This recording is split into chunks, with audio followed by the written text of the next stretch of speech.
je voulais faire une annonce. Ça fait quelques fois, puis je l'ai mentionné à des personnes. J'ai pas souvent pensé de le mentionner du haut de la chair.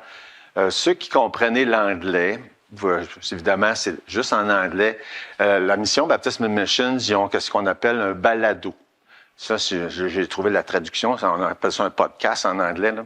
Ça, toutes les semaines, le mercredi, ça sort, mais vous pouvez aller voir en arrière là, tous ceux qui ont été faits pendant les mois depuis que ça fonctionne. C'est vraiment intéressant. En tout cas, je vous mentionne ça. Ça s'appelle Envoi 938, basé sur Matthieu 938. Priez le maître de la moisson qui envoie des ouvriers dans la moisson. Puis, en anglais, par exemple, c'est send, pas envoi. J'aurais dû le dire un peu. S-E-N-D 938, pour ceux qui voulaient trouver ça puis écouter ça. Ma femme puis moi, ça arrive comme hier, on était sur la route, on a écouté ça en s'en allant. C'est vraiment, le but, c'est pour équiper, encourager, exhorter les personnes pour faire l'œuvre de Dieu. Fait que, il y a plein de sujets là, qui couvrent, puis justement, c'est parce que j'avais un exemple dans ce que je vais parler aujourd'hui qui vient de ce que j'ai écouté hier. Puis je me suis dit, il faut aussi bien faire l'annonce avant pour que vous sachiez de quoi on parle. Fait qu'on est dans le psaume 23. Et puis, ça fait pas si longtemps qu'on est dans le psaume 23. Ben, quelques dimanches. Et on va y être encore quelques dimanches, Dieu voulant. C'est tellement enrichissant. C'est tellement un beau psaume. Je pense que la plupart des chrétiens connaissent du moins en partie, le psaume 23. Et puis, on est rendu au verset 4. À chaque semaine, je portais pas autant attention à ça avant qu'on soit là sur Internet avec les messages, mais de trouver un titre que, aussitôt qu'on voit le titre, ça nous donne une idée de qu'est-ce qu'on va parler. Mais là, c'est dur de trouver des titres des fois. Parce que quand on regarde le verset 4, on pourrait parler de la vallée sombre, la vallée de l'ombre de la mort. On peut parler des idées qui me passent par la tête, les hauts puis les bas, parce qu'il y a ça aussi. Mais je me suis arrêté sur « ne crains rien ». Je pense que c'est la partie du verset qui résume pas mal tout ce qu'il y a dans ce verset-là. « Ne crains rien ». Et puis on va le lire, le verset 4. Quand je marche dans la vallée de l'ombre de la mort, je ne crains aucun mal, car tu es avec moi, ta houlette et ton bâton me rassurent. On va prier. Oui, notre Dieu, combien ce matin nos cœurs sont élevés, exaltés déjà par le temps d'adoration qu'on a eu, les chants, la prière. Combien on est reconnaissant pour tout ce que tu as fait, ce que tu fais chaque jour, puis aussi pour ce que tu nous promets que tu vas faire. Et ce psaume, comme beaucoup d'autres passages, nous rappelle qui tu es, comment tu es et comment tu prends soin de chacune de tes brebis. Et merci.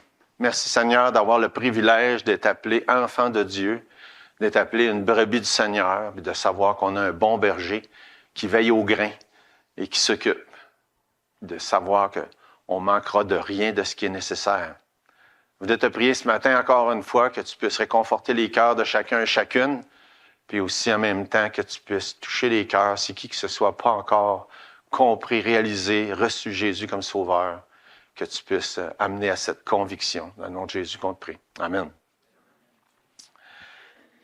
Pensez à ce que Jonathan avait dit la semaine passée au sujet des chiffres dans la Bible, le chiffre 40. Puis c'est vrai qu'il y a beaucoup de chiffres significatifs. Puis là, quand je prenais je fais le signe d'écrire, mais j'écris plus à cette heure. J'arrêtais d'écrire dans mes notes à l'ordinateur qu'on était le 23 aujourd'hui, puis si on est en 2023, puis c'est le psaume 23, je dis, il doit y avoir de quoi de significatif là-dedans. Évidemment, c'était juste pour vous faire rire un peu. Il n'y a rien de significatif là-dedans du tout. Mais en tout cas, c'est juste que des fois, on a besoin un peu se stimuler les neurones, puis rire un peu, ça fait du bien. Non, on est au verset 4, je l'ai déjà mentionné, on l'a lu déjà. Quand je marche dans la vallée de l'ombre de la mort. C'est spécial parce que j'en ai parlé déjà, je lis le livre de Philip Keller, même si ça fait quelques fois que je le lis, ça fait du bien, c'est enrichissant, c'est un livre qui est écrit par un berger lui-même. Et il y a toujours des petits quelque chose, puis ça me fascine quand on étudie la Bible. Je suis sûr que c'est la même chose pour vous autres. on peut avoir lu des choses des dizaines et des dizaines de fois, puis là, on dit, regardons ça, j'avais pas remarqué ça. Et c'était encore une de ces choses-là ce matin, quand il a pointé le fait que quand on arrive au verset 4, non seulement on est dans le milieu là, du psaume, hein, il y a 6 versets, c'est dans le milieu quand on arrive au verset 4, mais c'est vraiment un changement, carrément dans la manière. Il y a le changement, entre autres, c'est que là, dans le début du psaume, c'est comme si c'est la brebis qui parle aux autres brebis. Puis quand on arrive au verset 4, c'est la brebis qui parle au berger, parce qu'elle dit « ta houlette, ton bâton ». C'est drôle, je n'avais jamais remarqué ça. Hein? Il y a des choses comme ça qu'on peut lire, puis on lit. Puis ça me faisait... je suis content de m'avoir fait pointer ça, parce qu'il y a aussi un changement. Puis selon un berger qui sait comment ça fonctionne, surtout dans les pays, encore une fois, on ne parle pas nécessairement d'avoir des brebis ici au Québec, là, mais dans les pays où est-ce qu'il y a encore le moyen d'élever des brebis, où il y a les bergeries dans lesquelles les brebis viennent passer l'hiver, puis que rendu au printemps, ils partent puis s'en vont dans les montagnes. Puis ça se fait encore dans certains endroits du monde, mais à l'époque, c'était toujours comme ça que ça se faisait. Puis il y a vraiment une indication à partir du verset 4 que là, c'est l'été qui arrive, puis là, ils partent pour la montagne. Fait que c'est des choses que quand on n'a pas ces idées-là d'un point de vue de berger dans la tête, qu'on peut manquer certains détails. Fait que je trouvais ça intéressant d'avoir lu les commentaires pour pouvoir me pointer dans certaines réflexions que j'aurais probablement pas pensé autrement. Fait que le changement, il est vraiment un changement de discours, de parler aux autres, puis étant donné que la manière que ça fonctionnait à l'époque, pendant l'hiver, les brebis étant dans leur enclos, dans leur bergerie, ou du moins tout près, autour, mais il y avait aussi d'autres bergeries, puis d'autres bergers autour. Ça fait qu'il y avait des contacts avec d'autres personnes. Puis je te mets ça, cette image-là, que la brebis qui parle aux autres brebis, dit « Hey, moi, mon berger, là, il s'occupe bien de moi. » Hein? C'est intéressant, cette idée-là. Puis c'est un peu comme ça, les genres de commentaires qu'on voit dans les premiers versets. Mais rendu au verset 4, il parle de monter dans la montagne, s'en aller vers les hauts pâturages, mais en chemin faisant, quand ils s'en vont vers les hauts pâturages, puis les belles terres qui sont bien nourries par l'eau des montagnes, puis que l'herbe est verte, mais ils doivent passer par des endroits qui peuvent être un peu dangereux puis périlleux, et qui, dans le verset 4, est appelé la vallée de l'ombre de la mort. Quel nom, hein? La vallée de l'ombre de la mort. Il me semble qu'on peut juste imaginer les espèces de musique, de trame de fond, là, comme qu'il y a dans les films de peur.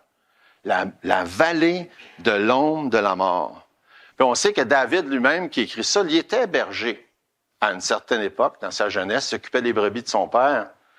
Et il sait comment ça fonctionne. D'ailleurs, si vous lisez, entre autres, dans 1 Samuel, quand que Samuel vient pour chercher, pour trouver, pour oindre David, il n'est pas là.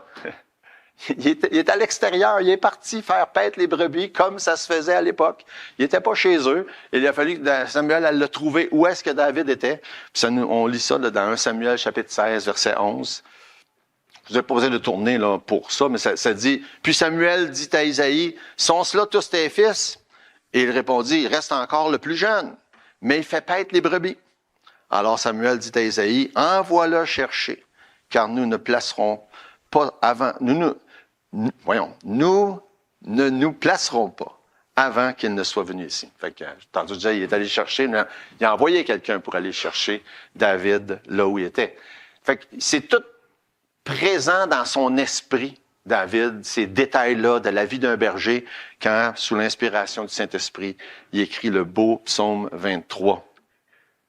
Il est familier avec ces responsabilités-là, que ça veut dire partir, aller à la montagne, aller dans les divers lieux, regarder qu'est-ce que ça a de l'air, vérifier, voir c'est où les embûches, c'est où les chemins qui pourraient être dangereux puis périlleux pour les brebis.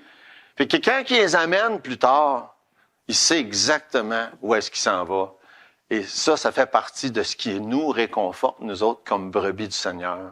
Parce qu'on sait qu'il ne nous amènera pas n'importe où, dans n'importe quel chemin. Il va faire bien attention de nous conduire, de nous diriger dans les bons sentiers. Et David, comme un bon berger, savait ça. Il savait que C'est important, ces détails-là. Fait que quand on lit le psaume 23, ça nous rassure parce que c'est écrit par quelqu'un qui sait de quoi il parle, puis il sait que Dieu est comme ça.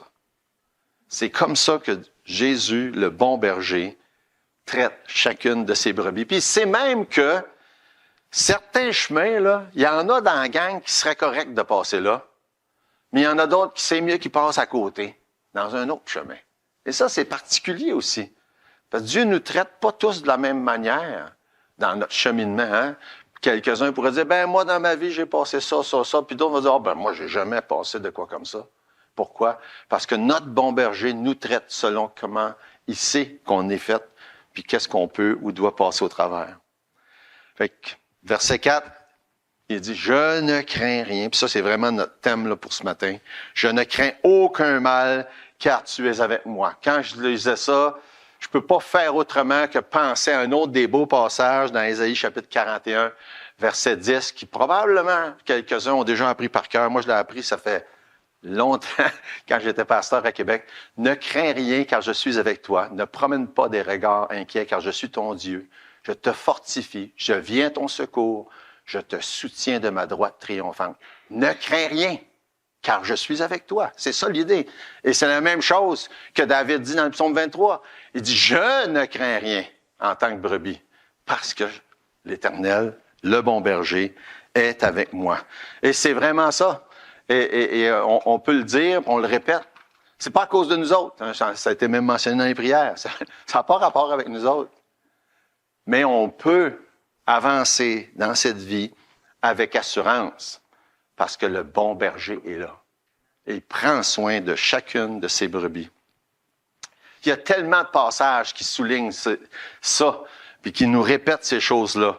La plupart des chrétiens, la plupart d'entre nous, on connaît des fois, puis on sait ce que c'est les expériences qu'on appelle dans les montagnes. Hein? On aspire à ces moments-là, là, dans les sommets. Il me semble que les vallées ténébreuses, c'est pas intéressant. Mais les sommets de montagne, puis on en parle comme ça dans notre langage, les hauts puis les bas. Hein? Puis on parle même en anglais des fois les highs. Hein? C'est ce qu'on soupire, c'est ce qu'on attend, c'est ce qu'on aime. Puis les bas, les creux, on aime moins ça. Hein? C'est normal.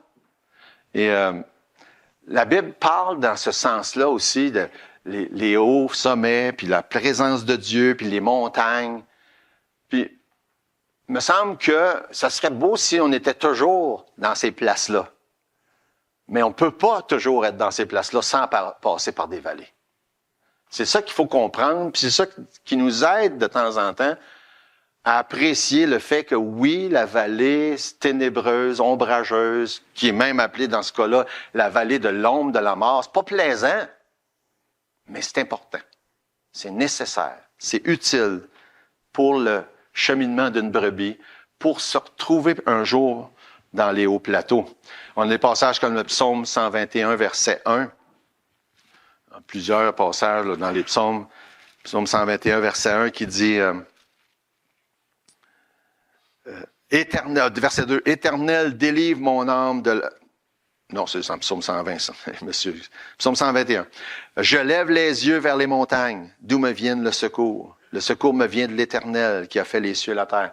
Et cette notion-là de les montagnes, les places élevées, il y a évidemment la présence de Dieu même, mais les montagnes, il y en a à l'occasion dans nos vies. Psaume 133, verset 3. C'est comme la rosée de l'Hermon qui descend sur les montagnes de Sion, car c'est là que l'Éternel envoie la bénédiction, la vie pour l'éternité. Fait que c'est des notions qui sont dans la Bible, c'est des expressions qu'on a dans la vie courante. C'est ces lieux élevés, les montagnes, les hauts plateaux, qu'on aspire, qu'on aime, qu'on voudrait toujours expérimenter, mais qui sont impossibles à expérimenter sans de temps en temps passer par les vallées. C'est comme ça dans la vie d'une brebis, puis c'est comme ça dans la vie de tous les jours. On a besoin des vallées pour pouvoir avancer, pour pouvoir grandir, pour pouvoir aller plus loin. Justement, quand je parlais tantôt des balados, hier, quand on voyageait, on est allé chez une de mes sœurs, on écoutait le pasteur Randy Gilmore, c'est un pasteur qui est sur le conseil de la mission, puis c'est un homme à chaque fois que je l'entends parler dans nos rencontres, je me dis, donc bien intelligent ce gars-là. Puis hier, avec ma femme, je disais ça, tu as remarqué comment il était intelligent ce gars-là? Puis il a écrit un livre justement sur le règlement des conflits. Puis c'était sur ce sujet-là hier. En tout cas, si vous comprenez l'anglais, vous pouvez avoir une belle instruction sur le règlement des conflits d'une manière biblique. C'est vrai que c'est pas long, là, je pense que c'est 35 minutes, mais il en dit quand même pas mal dans ces 35 minutes-là. Puis je trouvais ça tellement intéressant et rafraîchissant. Puis il a mentionné une chose qui a rapport avec ce qu'on parle. C'est le règlement des conflits. Il y a beaucoup de gens qui n'aiment pas ça faire ça. Hein? Je pense que si on te faisait lever la main, la plupart des gens diraient « Moi, j'aime pas ça faire ça. C'est pas plaisant. » Puis à cause de ça, il y a beaucoup de gens qui évitent de le faire, qui laissent traîner les choses. Puis c'est pas une solution en passant, là. Il faut les régler, mais il faut les régler d'une manière biblique. Puis la Bible donne plein d'instructions sur comment régler des conflits. Puis quand on se donne la peine, puis qu'on prend le temps de régler un conflit en suivant les principes de la Bible, on grandit dans le Seigneur. Ça nous fait du bien. Ça nous fait avancer. C'était juste un exemple de ce qu'on est en train de voir, que on pourrait dire que quand il y a un conflit puis qu'il faut le régler, là, c'est une vallée sombre. Hein? C'est une vallée sombre, c'est pas plaisant à passer au travers. En tout cas, je peux vous dire, moi, j'aime pas ça. Hein? Puis je connais pas beaucoup de monde qui aime ça. Mais quand on le fait, puis qu'on règle selon ce que Dieu nous enseigne dans sa parole, en prenant le temps de se parler, d'écouter l'autre personne, hein? D'essayer de voir son point de vue, parce que c'est tous des principes bibliques, on se rend compte qu'on est capable d'être en désaccord dans certaines choses, mais de quand même se respecter l'un l'autre, ainsi de suite. En tout cas, c'est juste grosso modo qu'est-ce qu'il parlait dans son balado hier. Mais combien c'est important, toutes ces vallées-là, difficiles des fois à passer au travers, de la passer en suivant les principes que Dieu nous a montrés dans sa parole, parce que par après, on s'aperçoit qu'on grandit. Puis que Dieu nous a appris des choses, puis ça nous a fait du bien, même si la vallée n'était pas plaisante à passer au travers. Tout comme ce qu'on voit dans le psaume 23. Hein? Quand je passe dans la vallée de l'ombre de la mort, puis c'est pas dit, mais c'est sous-entendu, j'aime pas ça. Hein? C'est vraiment sous-entendu. Quand je passe là, j'aime pas ça.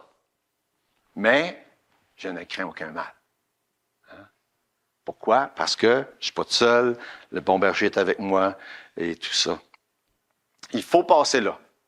C'est important pour pouvoir atteindre les plateaux. On ne le dira pas assez souvent. La question, c'est pas si on va passer des vallées sombres. Hein? Parce qu'on va les passer. La question, c'est quand on va les passer puis comment qu'on va les passer. C'est ça. Il n'y a pas personne, je pense, qui pourrait dire dans une vie, jamais arrivé de passer des vallées sombres. Hein? Je le ferai pas, là, je ne demanderai pas de lever la main, mais je suis convaincu qu'il n'y a pas personne qui lèverait la main. Ça ne m'a jamais arrivé de passer des vallées. Tout le monde le fait. Tout le monde passe par là. Maintenant, on sait que ça va arriver, on ne sait pas quand. Mais la question, comment on va faire? Comment on va faire pour passer? On l'a mentionné il n'y a pas si longtemps. C'est déjà bien assez difficile avec l'aide de Dieu. Comment est-ce que les gens peuvent faire pour passer les difficultés de la vie sans Dieu dans leur vie? J'ai de la misère à comprendre et à concevoir ça. C'est pas étonnant que les gens, souvent on entend, viennent découragés. Hier, justement, chez une de mes sœurs, ma sœur parlait d'une de ses amies qu'on connaît bien, qui était découragée, qui parlait de s'enlever la vie. Tu sais, pas d'espoir. Comment est-ce qu'on fait? Hein, quand on ne connaît pas le Seigneur, c'est pas évident. Mais si vous êtes sauvés ce matin, si vous avez Jésus comme berger, vous pouvez passer au travers de n'importe quelle vallée, parce que le berger est là. C'est ce que David nous rappelle. Il est là. On ne craint aucun mal. Maintenant, l'ombre de la mort, hein? Prenons un peu de temps pour parler de ça parce que c'est une expression qui dépasse un peu notre entendement. La vallée de l'ombre de la mort, la première chose qui nous vient à l'esprit, et c'est juste, la mort en tant que telle, Hein, cette vallée-là qui, un jour ou l'autre, à moins que Dieu vienne nous chercher par l'enlèvement, on va tous passer au travers. Et c'est clairement une très bonne application de ça. Mais c'est pas la seule application de ça. Parce qu'il y a la vallée, remarquez que ça ne dit pas la vallée de la mort. C'est la vallée de l'ombre de la mort. Et l'ombre de la mort, c'est pas nécessairement la mort. Hein, on comprend? Mais c'est ombrageux, c'est dangereux, c'est épeurant. C'est ça que ça veut dire. La vallée de l'ombre de la mort. Mais oui, aussi, ça inclut cette vallée-là qu'on va tous franchir un jour, qui est la mort physique elle-même. Et encore là, que ce soit un ou l'autre, que ce soit les nombreuses vallées auxquelles on va devoir faire face dans notre vie, ou la vallée finale qui est la mort, c'est la même chose. Si on a le berger avec nous, je ne crains aucun mal. C'est ce qu'il dit, je ne crains aucun mal. Parce que Jésus est le bon berger. Et si vous avez Jésus comme berger, si vous avez déjà placé votre foi en Jésus pour le pardon de vos péchés, et vous savez qu'il est votre berger, bien vous pouvez dire exactement comme David, je ne crains aucun mal. Peu importe la situation. Ça ne veut pas dire que des fois, c'est pas épeurant. Ça l'est. Il y a beaucoup de situations qui sont épeurantes. Mais il y a tellement de belles promesses dans la parole de Dieu pour nous encourager dans ces temps-là, qui reviennent comme dans Ésaïe 41:10, ne crains rien, car je suis avec toi. Ou encore le beau psaume 56, puis il y en a tant d'autres. Je n'ai juste pris quelques-uns. Psaume 56, verset 5. Je me glorifierai en Dieu, en sa parole, je me confie en Dieu, je ne crains rien. Que peuvent me faire les hommes? C'est intéressant de réfléchir à ça. Ça m'arrive souvent, ça m'arrive de temps en temps de réfléchir à ça. Dans une situation qui est des fois pas agréable, pénible, puis ça va pas bien, puis je me dis, c'est quoi le pire qui pourrait m'arriver? Le pire qui pourrait arriver, c'est qu'on meurt. C'est-tu si grave que ça? Quand on y pense, là, quand on s'arrête, des fois, là, on est là à s'en faire pour ci, pour ça, pour ça. C'est quoi le pire qui pourrait m'arriver? Dieu remplit sa parole d'encouragement. Ça me fait penser, je parlais avec Jérémie hier, puis Jérémie me disait que là, il y avait un problème cette semaine parce que il y a eu quelque chose, genre un vol d'identité qui est arrivé. Là. Il n'est pas sûr exactement quoi, là, puis comment, là, mais là, il est en contact avec les autorités en Espagne, puis a essayé de régler cette situation-là. Il s'est fait dire qu'il y avait des paiements en retard depuis 2021, mais il n'était pas là en 2021. Fait que là, en tout cas, il est allé payer une affaire, un amende. Puis là, si là, tu ne payes pas, tu vas telle affaire. En tout cas, là, il m'expliquait tout ça hier. C'est plate, ces affaires-là, là, de la paperasse, puis ci, puis ça. Puis... Mais après ça, il a dit une phrase, il dit, ça n'aura pas un grand impact dans l'éternité. Je dis, c'est plaisant d'entendre de quoi de même. Ça n'aura pas un grand impact dans l'éternité, ça. J'étais content de l'entendre, lui, se dire ça à lui, puis me le répéter. Puis des fois, c'est bon de se dire ça. Hein? On a telle situation, c'est pas plaisant, c'est difficile, c'est désagréable, peu importe c'est quoi. Ça n'aura pas un grand impact dans l'éternité. Et ça nous aide à mettre les choses en perspective des fois que, malheureusement, dans le feu de l'action, on manque de faire. Tous ces passages-là sont là pour nous encourager à ça, à mettre la bonne perspective dans ce qui se passe. Hein? C'est pas si pire des fois qu'on voudrait le ressentir, là, étant donné qu'on est dans le feu de l'action. Ça n'aura pas un grand impact dans l'éternité. Qu'est-ce qui est le pire qui peut nous arriver? Hein? Si on est sauvé, si on sait qu'on a une place avec Dieu, mais si dans telle situation, mourir, c'est la pire chose, c'est pas la pire chose.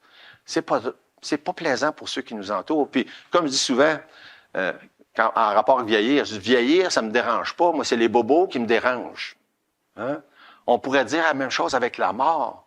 Si on est sauvé, la mort, c'est pas ça qui nous dérange, mais c'est tout ce qui mène à la mort. puis la souffrance, puis la maladie. Il n'y a pas personne qui peut dire que c'est facile et c'est simple tout ça. Mais Dieu est là, le bon berger est là quand on traverse la vallée de l'ombre de la mort ou toutes les autres vallées. Je ne crains rien parce que mon bon berger est là. On va voir un autre tantôt la houlette et le bâton. En attendant, on s'en tient juste à la présence du bon berger. Philippiens chapitre 1, juste pour clore cette idée-là, que c'est quoi le pire qui peut nous arriver. Philippiens chapitre 1, verset 21, ça dit « Car Christ est ma vie et la mort m'est un gain ». Faut se rappeler que c'est vrai, ça. Hein? La mort est un gain. Et oui, on espère tous vivre le plus longtemps et le plus en santé possible. Mais réellement, littéralement, c'est un gain. Et ça nous fait du bien de se faire rappeler ça. Dans 1 Thessaloniciens chapitre 4, hein, il y a plusieurs belles paroles parce que quand on parle de la vallée de l'ombre de la mort, ça peut être une vallée pénible et dangereuse, ça peut être la mort elle-même, ça peut être, ça peut être aussi la mort d'un proche qui est cette vallée-là pour chacun d'entre nous. Puis clairement, dans 1 Thessaloniciens chapitre 4, c'est ça, où Paul prend le temps d'encourager les survivants avec le décès d'un proche. Puis je ne veux pas que vous soyez dans l'ignorance au sujet de quelqu'un qui est décédé. Puis là, s'il y avait l'espérance, ça c'est le point principal du chapitre, je pense qu'une des pires vallées à traverser, c'est la mort de quelqu'un qu'on pense qu'il n'y a pas l'espérance. C'est probablement la pire vallée qu'il n'y a pas à traverser. Mais encore là, on a l'assurance que Dieu nous dit qu'il va essuyer toutes nos pleurs. Et on peut se reposer dans ça, que Dieu est juste. Et Dieu va essuyer toutes nos pleurs. Fait que oui, ça peut être pénible pendant le temps qu'on passe une vallée comme ça. Mais on a l'assurance que on n'aura pas cette peine-là pendant toute l'éternité. Et on peut dire merci au Seigneur pour ça. Hein? Mais oui, il y a des vallées qui sont plus difficiles une que l'autre à traverser. Puis dans le beau passage d'un Thessaloniciens, chapitre 4, le dernier verset dit « Consolez-vous donc les uns les autres par ces paroles. » C'est tellement une consolation. Hein? Dans la vallée sombre, la vallée de l'ombre de la mort, de savoir que Dieu prend soin des siens, prend soin de ses brebis. Puis je veux vous lire un petit paragraphe du livre de Philip Keller. Je me suis dit, je vais faire un homme de moi, je vais le lire sans pleurer. Mais en tout cas, on verra. Dans un paragraphe qui est écrit pour nous encourager de ces moments-là dans la vallée sombre. Il dit, j'étais très conscient, parce qu'il parle principalement, là, à ce moment-là, de 1 Thessaloniciens chapitre 4, verset 18 qu'on vient de lire. « Consolez-vous donc les uns les autres par ces paroles-là. » Il dit, j'étais très conscient de cette consolation quand mon épouse est montée vers ces lieux les plus hauts plateaux. Pendant 2 ans, nous avons passé au travers de la vallée sombre de la mort. J'ai regardé ce beau corps se faire détruire par le cancer. Au moment que la mort approchait, j'étais assis à ses côtés. Sa main dans ma main, gentiment, nous sommes passés par la vallée de la mort. Nous étions tous deux conscients de la présence du Seigneur. Il n'y avait pas de crainte, simplement un passage vers les plus hauts plateaux. Qu'est-ce qu'on peut dire d'autre? Hein? Je pensais que j'étais capable de lire ça sans broyer, mais en tout cas, pas capable. Il partage quelque chose de très intime. Hein? Comme je dis, j'aime beaucoup ce livre-là pour plusieurs raisons, mais ça, c'est quand même pas donné à tout le monde de partager des choses si intimes que ça. Il a expérimenté non seulement d'être le berger d'un groupe de brebis lui-même, mais il a expérimenté ce que ça veut dire d'être une brebis du Seigneur quand on passe dans une terrible vallée, la vallée de l'ombre de la mort, puis qu'on sait que le bon berger il est là. Il n'y a rien qui va remplacer ça dans la vie de quelqu'un.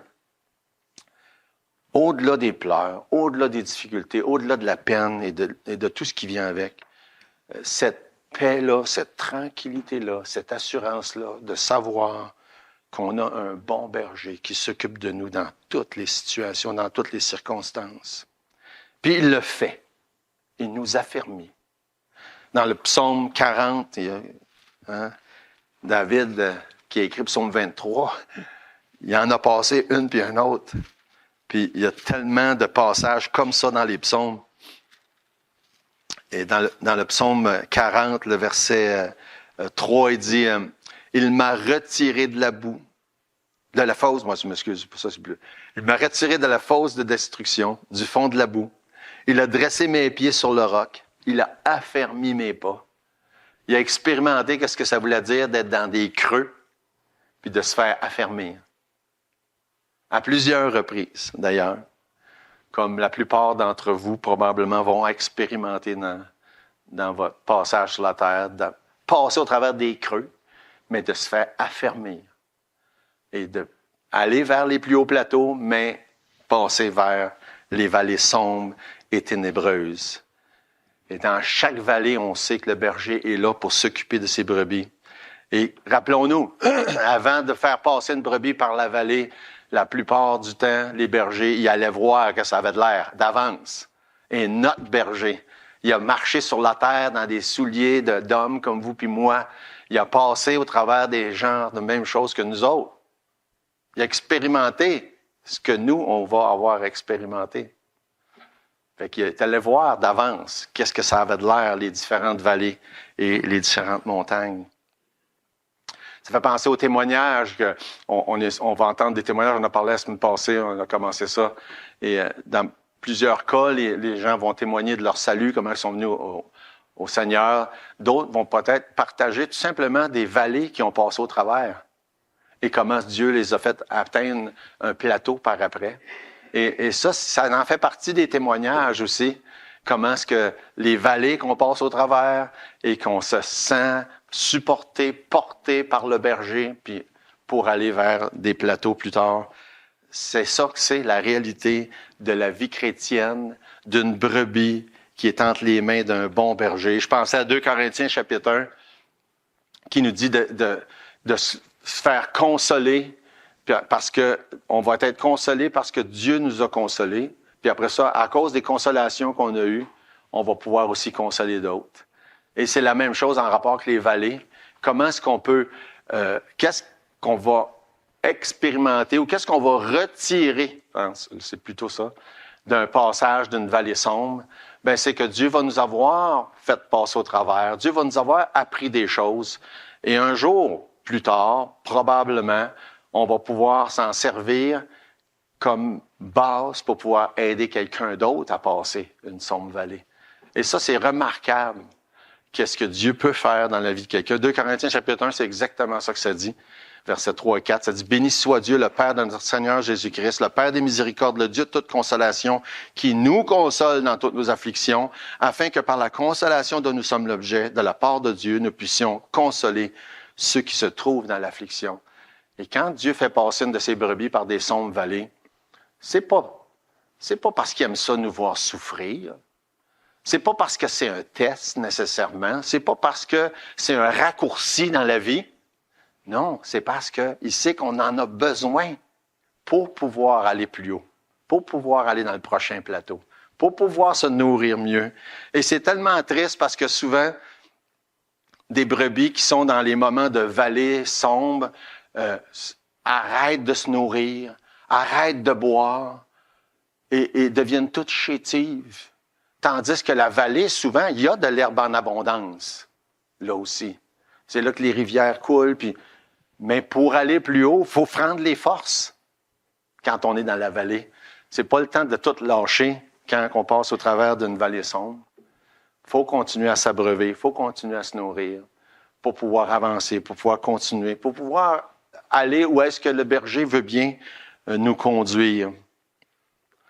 Et si vous êtes comme moi, probablement que vous vous dites, de temps en temps, ou peut-être même souvent, il me semble que le chemin pourrait être plus facile. Hein? Ça vous arrive-tu de vous dire ça des fois? Il me semble que le chemin pourrait être plus facile. Oui, peut-être qu'il pourrait être plus facile, mais ce ne serait pas le bon chemin pour pouvoir aller vers la montagne. Le chemin pour aller au plateau plus haut, il n'est pas facile. Il n'est pas facile. Dieu sait que c'est nécessaire. Dieu sait qu'on en a tous besoin, chacun de nous, dans nos vies. Il s'agit juste d'aller chercher puis puiser en Dieu ce qu'on a besoin pour continuer d'avancer. Il nous fait pas, c'est pas non plus par hasard, c'est pas, des fois on emploie cette expression-là, là, comme, on a pris le mauvais numéro, on a gagné la loterie, mais c'est pas la bonne chose. Non, c'est pas un hasard. Le bon berger connaît chacune de ses brebis. Et il y a un but particulier de nous faire atteindre quelque chose, un endroit, une situation pour pouvoir se servir de nous.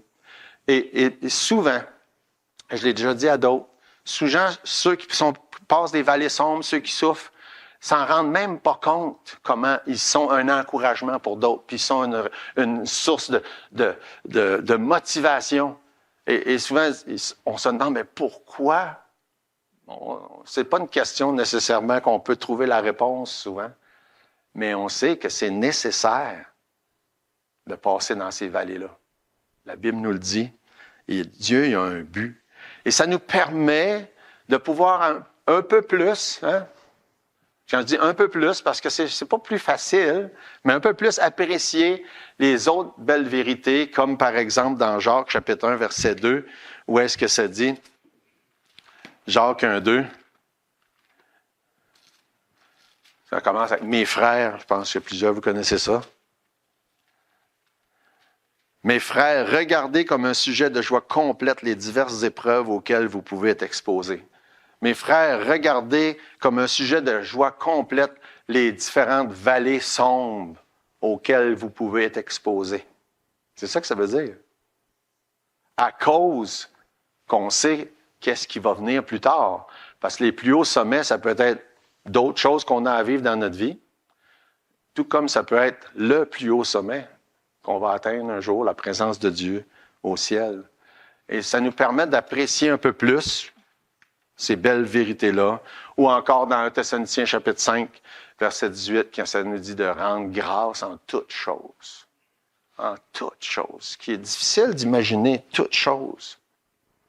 Mais comme David nous le rappelle dans le psaume 23, verset 4, bien, que notre bon berger, hein, quand on passe au travers de la vallée de l'ombre de la mort, je ne crains aucun mal. Pas parce que c'est pas épeurant, parce que ça l'est, mais parce que mon berger est là. Sa houlette, son bâton nous rassure. Et quand on s'arrête, qu'on s'approche du berger, on lui tend la main, il nous prend la main, notre crainte s'estompe à ce moment-là. Mais souvent, on lui lâche la main, puis on s'éloigne, notre crainte revient. Il faut qu'on s'approche, puis il nous dit, si on s'approche, il va s'approcher. On lui prend la main, il nous prend la main. Et là, il nous rassure. C'est ce qu'il fait, il nous rassure. C'est ce que ça dit. Sa houlette, son bâton, ça nous rassure. C'est ce qu'il veut faire. Malgré les vallées sombres, ténébreuses, dangereuses, où des fois il y a des orages soudains, des fois il y a des prédateurs qui se cachent, notre bon berger nous rassure. Il nous donne la paix que seulement lui peut donner. Si vous êtes une brebis du Seigneur, ces paroles-là sont pour vous encourager, vous donner cette paix-là, cette tranquillité, cette assurance-là. Mais je ne pourrais pas terminer sans dire que si vous n'avez pas cette assurance-là, si vous n'êtes pas certain de faire partie de la bergerie du Seigneur, si vous ne pouvez pas dire sans l'ombre d'un doute, je suis une de ces brebis, si vous deviez passer par la sombre vallée de la mort physique, est-ce que vous savez sans l'ombre d'un doute que vous allez vous rendre vers le plus haut plateau qu'est le ciel avec Dieu. Si vous avez un moindre petit doute, je vous encourage fortement à considérer ce que Dieu dit dans sa parole. On est tous des pécheurs. Jésus est mort sur la croix pour payer la dette de tous nos péchés. Et si on se tourne vers lui par la foi, en croyant que c'est bel et bien ça qu'il a fait pour nous, pour nos péchés, si tu crois dans ton cœur, tu confesses de ta bouche, tu vas être sauvé, c'est ce que la Bible dit. Je vous encourage à considérer ces paroles-là pour pouvoir être certain que la journée, l'heure, que vous allez traverser ce monde vers l'au-delà, au travers de cette vallée de l'ombre de la mort, que vous sachiez où est-ce que vous en allez avec certitude pour l'éternité. Prions. Merci Seigneur de tes bienfaits, merci de ta parole. Merci pour le réconfort qu'on y trouve. Merci pour les belles promesses. Ça ne rend pas le trajet moins difficile, mais ça nous encourage, nous fortifie. Qu'on sait que le berger va nous tenir jusqu'au bout, au travers de quelque vallée que ce soit. Je t'en rends grâce, Seigneur. Je te prie de bénir chacun, au nom de Jésus. Amen.